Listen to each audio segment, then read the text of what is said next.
Hi, this is my prezi. Today we're talking about bullying, understanding, recognizing, and preventing in a school. We're going to start by talking about what bullying is. If it'll go to that slide, okay.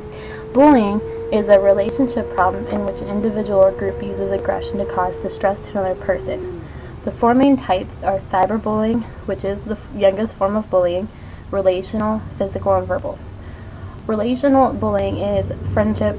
Anytime friends bully another friend just to have power, that's relational bullying. Physical bullying is obviously hitting or hurting another student physically. And verbal bullying is the use of language to hurt another child. These forms they're hard to tell because most forms of bullying go under the radar of teachers and parents.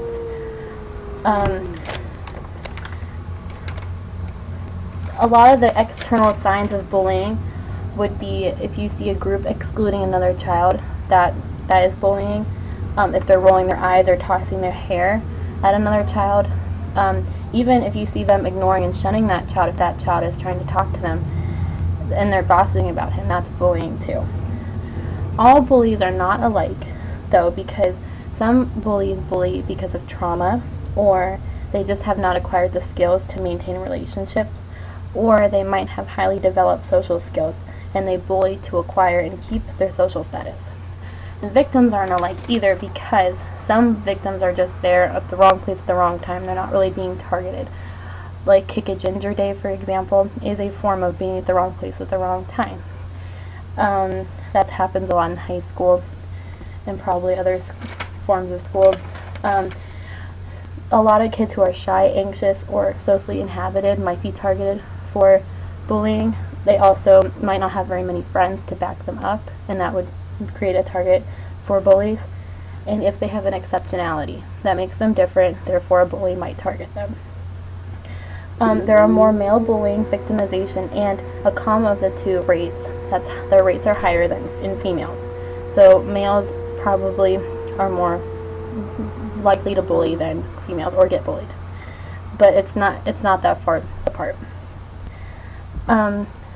To prevent and stop bullying, you need to start watching for signs of bullying behavior. If you have a child that has anger issues, violence issues, hyperactivity, or they externalize their problems, they're a delinquent, or they're depressed, they might be bullying another child. Just watch. The signs are also, the tossing of the hair, excluding another child, anything like that, that's a sign. You'll start with a whole school approach, so by addressing bullying at a school assembly to let the kids know you're cracking down is the first step. And then you'll have an annual parent, teacher, and student survey to find out the rates of bullying and who's being bullied, so you know for the future. There's also a tiered relational approach that is talked about in the webinar on my Weebly. That also has a lot of information about preventing and stopping bullying. And also the classroom curriculum needs to be stronger rules and expectations. If the teacher is letting the kids know it's not tolerated, the kids will listen. Playground supervision needs to be upped too, because a lot of bullying happens on the playground. And the most important thing is to be a good role model to your students. Being a good role model, they'll see you treating every kid with respect and idolizing good behavior, and that will make them want to be good people too. If that's not working, intervention is always good for bullies. That's on the tiered relational approach. And this all needs to happen especially in elementary schools, because their younger age is the most vital time in a kid's life. And bullies might start at that age, and you want to stop it before they get into high school. Make the kids have good role models and good behavior for the future. And that is what I learned from my webinar. There's a lot more information on the webinar if you watch it.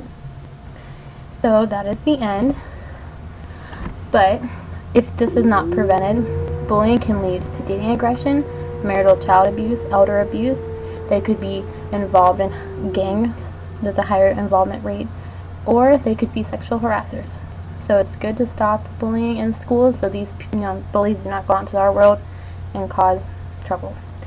So that is the end. I hope you enjoyed my prezi. Watch the webinar and take the quiz. Goodbye.